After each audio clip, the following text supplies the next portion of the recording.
Apa kira-kira yang menentukan berapa besar nilai diri lu? Sumber dari video kali ini saya ambil dari buku karya tulisan David Jesuar di halaman 126 tentang berpikir dan berjiwa besar. Oke, saya akan kutip sedikit dari teks buku, setelah itu nanti saya akan kembangkan. Oke, simak video ini sampai habis dan saya pastikan lo akan dapat sesuatu yang akan bermanfaat di kehidupan lo. Kalau kemarin-kemarin saya buat dalam bentuk audio, ternyata teman-teman saya bilang itu kuno, ya itu sudah ketinggalan zaman dan tidak mengerti maksudnya. Nah, kali ini saya akan mengembangkan dengan bahasa saya sendiri biar lebih asik didengar oleh lo. Oke, kita masuk pada teksnya. Oke, di situ tertulis setelah mengadakan pelatihan yang diadakan dari sang penulis buku ya, yaitu training ya tentang bagaimana berpikir besar. Selesai training tersebut ada selang sekitar 2 minggu ke depan ya, ada seorang pemuda datang menemui beliau, sang penulis buku, meminta untuk berbicara dengannya selama beberapa menit ke depan. Om David tahu, bro, sorry ya, saya ganti namanya ini menjadi Om ya biar asik begitu kita dengarnya. Nah, Om David ini tahu bahwa pemuda yang berusia 26 tahun ini selama ini merupakan anak yang kurang mampu. Ia pernah mengalami jatuh bangun gitu dalam hidup. Om David ini tahu juga kalau dia sudah berusaha keras mempersiapkan diri menuju masa depan yang baik. Wait, tapi tunggu dulu, Om David ini kira-kira kenapa ya kok bisa tahu gitu ya tentang masa lalu anak muda ini ya? Nah teman-teman, mungkin saja ya karena Om David ini pernah mengadakan training yang diadakan oleh beliau ini mungkin diikuti oleh pemuda ini, makanya di dalam training biasanya ada sharing-sharing gitu ya. Makanya di sini Om David tahu betul apa yang dia butuhkan, oke? Oke teman-teman, kita lanjut pada teksnya. Sambil minum kopi, jadi ceritanya itu mereka sambil minum kopi ternyata. Mereka menyusun permasalahan pria ini. Lah kok disusun masalahnya? Bukannya langsung saja gitu lagi kasih solusinya. Nah teman-teman, ini adalah poin pertamanya. Setiap masalah yang ada pada diri kita itu jangan memikirkan hal yang tidak dapat menyelesaikan masalah. Artinya, jangan ambil panik. Di sini Om David di poin pertamanya menyusun bersama pemuda itu masalah teknisnya. Tujuannya itu untuk mengetahui masalah sampai ke akarnya gitu loh. Jadi teman-teman boleh catat ya teman-teman. Setiap ada masalah teman-teman disusun dulu kira-kira apa permasalahan kita. Oke teman-teman, kita lanjut. Om David disusun teksnya belum melanjutkan nasihatnya. Jadi Om David ini teman-teman belum ada nasihatnya dalam teks tersebut. Tapi sudah pasti karena di dalam bukunya itu berkaitan dengan yang namanya Law of Attraction, Om David ini nasihatnya pasti kayak gini teman-teman. Jika itu yang kamu pikirkan dan telah meyakini, maka itulah yang akan terjadi. Oke, saya ulangi sekali lagi ya teman-teman. Ini versi pengembangan teman-teman. Jika itu yang kamu pikirkan dan telah kita yakini setiap hari, maka itulah yang akan terjadi pada diri kita teman-teman. Hati-hati dengan apa yang kita pikirkan dan kita yakini terus menerus teman-teman. Kalau hal positif yang kita yakini dan kita kerjakan sesuai dengan harapan kita, maka itu akan terjadi teman-teman. Jika hal negatif tersebut yang kita pikirkan terus menerus, maka itulah yang akan terjadi. Jadi apa yang kita pikirkan itulah yang akan kita dapatkan teman-teman. Nah teman-teman, asik kan? Iyalah teman-teman. Oke, jadi teman-teman hati-hati dengan apa yang kita pikirkan dan yang kita yakini, karena kalau itu terus menerus maka ya akan terjadi. Oke, kita memikirkan hal buruk kayak diri kita, maka hal buruklah yang akan terjadi. Begitu juga sebaliknya, kalau sesuatu yang baik yang kita pikirkan, maka itulah yang akan terjadi. Makanya mulai sekarang hati-hati ya teman-teman dengan apa yang kita pikirkan dan kita yakini. Gunakan pemikir yang baik bro, oke? Kita lanjut masuk ke teks lagi teman-teman, supaya kita tidak terlalu melenceng dari luar teks yang disusun oleh beliau ya teman-teman. Kita menghargai karyanya orang, oke teman-teman? Kita lanjut. Setelah itu Om David ini mengajukan pertanyaan gini teman-teman, sesuai teks. Bagaimana orang dengan sedikit harta atau orang yang sedikit punya kesuksesan itu memandang ke arah depan? Jawaban dari pria ini sangat sehat teman-teman. Katanya begini teman-teman. Dia punya kurang dari 70 euro. Ini berarti lumayan sedikit ya teman-teman. Pekerjaan tidak menghasilkan banyak uang dan sepi pekerjaan. Ditambah tidak menuntut banyak tanggung jawab besar. Dan pekerjaan adalah juru tulis teman-teman. Di sini pekerjaannya sebagai juru tulis. Oke? Di sini dia bercerita kalau mobilnya juga sudah berusia 4 tahun dan dia bersama istrinya tinggal di sebuah flat yang kecil di lantai 2, teman-teman. Nah, buat teman-teman yang belum tahu flat kecil itu, yang dimaksud dengan flat itu seperti apartemen gitu ya, teman-teman. Oke, tetapi profesor dia melanjutkan ya, teman-teman. Oh ya, jadi Om David ini adalah seorang profesor ya, teman-teman. Bisa dibayangkan orang yang begitu luar biasa. Bukunya sangat menginspirasi, tersebar di seluruh dunia. Oke, kita lanjut. Nah, teman-teman, lanjut pria itu, saya bertekad untuk tidak membiarkan apa yang belum pernah saya miliki menghentikan kemajuan saya. Ya, teman-teman. Jadi pria ini juga lumayan ya berarti. Dalam artian di sini ya bisa dikatakan orang yang punya pemikiran luas juga ya, teman-teman. Ya, dia melanjutkan, ya apa yang terburuk sekalipun kalau terjadi pada diri kita, jangan biarkan itu sebagai penghalang untuk kita melangkah maju, oke? Dan pernyataan dari pemuda itu sangat membangkitkan minat untuk Om David mau mendengarkan lebih banyak. Karena mungkin Om David juga sambil mendengarkan, dia juga mengosongkan gelasnya. Oke? Dia juga sambil mengosongkan gelasnya. Artinya mereka sama-sama belajar di situ, teman-teman. Cuman bedanya Om David berperan sebagai pendengar yang baik. Karena Om David senang, makanya di teks tertulis Om David terus mendesak untuk pemuda ini melanjutkan ceritanya, teman-teman. Karena Om David sangat mendapatkan inspirasi dari cerita pemuda ini, teman-teman.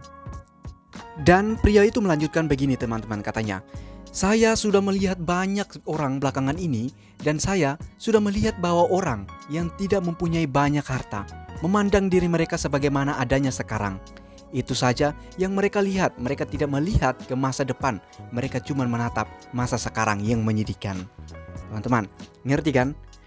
Jadi kita itu jangan pernah mengeluh dengan keadaan kita yang terburuk saat ini, teman-teman. Pekerjaan yang tidak sesuai, gaji kecil, salah pilih jurusan, ditambah lagi kita memikirkan keberuntungan orang lain. Pokoknya yang berkaitan dengan hal-hal negatif, teman-teman. Sekali lagi saya ingatkan kepada kita semua, kalau itu yang kita pikirkan terus-menerus, maka itulah yang akan terjadi pada diri kita, teman-teman. Lah, kok bisa begitu ya, bro? Oh iya, teman-teman, karena itu berkaitan dengan yang namanya hukum tarik-menarik. Makanya dalam teks itu pria tersebut menjelaskan bahwa dia takut tidak menjadi apa-apa dan seumur hidup hanya menjadi orang yang gagal. Pria itu melanjutkan ceritanya kepada Om kita ini, teman-teman. Tetapi katanya, saya memutuskan untuk memandang diri saya sebagai orang sebagaimana yang saya inginkan dalam beberapa tahun mendatang. Jadi bro, dia memikirkan kemungkinan baik yang dia dapatkan, bukan sebagai pekerjaan yang sekarang sebagai juru tulis. Jadi hal yang dipikirkan berkembang jauh dari apa yang ada padanya saat ini. Dia membayangkan rumah yang bagus di pinggiran kota, dan hidup nyaman, mobil bagus, dan banyak lainnya, teman-teman. Kenapa harus seperti itu, bro? Karena ketika kita memandang diri kita dengan cara itu, kita merasa lebih besar dan berpikir lebih besar, teman-teman. Dan kita mempunyai banyak pengalaman pribadi untuk membuktikan bahwa kita berada pada jalan yang benar. Dan bukankah ini merupakan rencana yang hebat untuk menambah nilai pada diri sendiri? Kata Om David, teman-teman. Orang muda ini berada pada jalur ekspres menuju sukses karena ia telah menguasai prinsip dasar menuju sukses. Oke, teman-teman, kata Om David, dia telah menguasai prinsip dasar untuk menuju sukses. Jadi pemikiran kita adalah kunci dasarnya, teman-teman. Karena ia telah menguasai prinsip dasar bahwa yang terpenting bukan apa yang orang miliki, melainkan berapa banyak yang kita rencanakan untuk kita capai. Jadi kuncinya pikirkan apa yang ingin kita capai, teman-teman. Jadi pria tadi bukan menceritakan masalahnya, teman-teman, tapi lebih kepada hal yang ingin diperlihatkan menuju keberhasilan. Ya, jadi cerita itu, cerita dari pemuda tadi sangat menginspirasi sehingga Om David cantumkan dalam teks bukunya, teman-teman. Ya, ini berkaitan dengan yang namanya hukum tarik-menarik juga, teman-teman. Intinya jadilah pendengar yang baik, teman-teman. Sama seperti lo, bro, yang sudah dengar sampai dengan saat ini. Kemampuan lu luar biasa, saya rasa. Karena orang yang banyak mendengar pasti menyimpan banyak ilmu besar. Betul kan? Semoga kita semua mendapatkan hal positif yang kita pikirkan menuju keberhasilan. Pesan dari Om David untuk kita di halaman ini adalah, nilai yang diberikan dunia atas diri kita ditentukan oleh harga yang kita berikan kepada diri kita sendiri. Paham kan maksudnya? Gini biar cepat teman-teman. Nilai yang diberikan dunia itu berupa materi seperti kekayaan yang kita inginkan. Untuk mendapatkan semuanya itu, kita harus memberikan harga pada diri kita.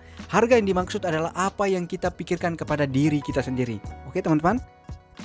Nah, kalau seandainya saat ini saya tanya kepada teman-teman semuanya yang mendengar, siapa orang kira-kira yang paling kamu cintai teman-teman?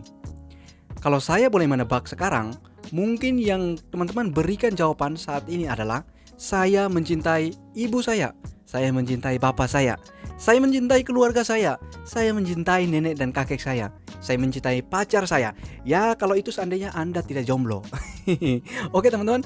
Nah teman-teman, kalau pertanyaan itu datang kepada saya, jawaban yang teman-teman berikan itu adalah jawaban saya 1 tahun lalu ketika saya belum membaca banyak buku. Lah, terus kalau sekarang jawabannya apa dong teman-teman? Ini dia teman-teman jawabannya. Jawabannya adalah diri kita sendiri teman-teman. Oke? Diri lu dan diri saya teman-teman. Lakukan sesuatu yang membuat diri kita bahagia. Terlebih dahulu, baru kita bahagiakan orang yang kita cintai. Terus nanti muncul pertanyaan, terus apa yang membuat diri saya bahagia? Nah teman-teman, kira-kira kalau saya pakai gayanya Alif Cekmek teman-teman, kamu nanya. Tanyakan pada diri lu sendiri teman-teman. Oke? Kan tidak mungkin teman-teman saya suruh kalian makan rambutan sedangkan kalian tidak suka makan rambutan. Oke teman-teman, lakukan apa yang teman-teman sukai teman-teman. Oke, yang membuat kamu happy secara positif, nonton FTV kah, Warkop DKI kah, nongkrong dengan teman-teman yang positif kan, bisa teman-teman. Yang penting lu bahagia, lu happy teman-teman. Dan banyak hal yang bisa buat kita bahagia. Oke? Karena begini teman-teman, mengasihi orang yang kita cintai itu bagus, tetapi mereka akan sedih kalau diri kita sendiri tidak bahagia. Setuju teman-teman? Saya ulangi ya teman-teman, mengasihi ibu bapak kita itu keren, mengasihi saudara-saudara kita itu keren teman-teman, dan lain sebagainya. Tetapi mereka akan sedih kalau kamu sendiri tidak mengasihi dirimu sendiri teman-teman. Oke? Jadi ketika kita tidak mengasihi diri kita sendiri, kita tidak memberikan hadiah-hadiah kecil kepada diri kita sendiri, dan akhirnya kita sedih, orang di sekitar kita yang kita cintai dan mereka mencintai kita, mereka akan sedih ketika melihat kita juga sedih teman-teman. Oleh karena itu, kasihlah dirimu sendiri teman-teman, terlebih dahulu.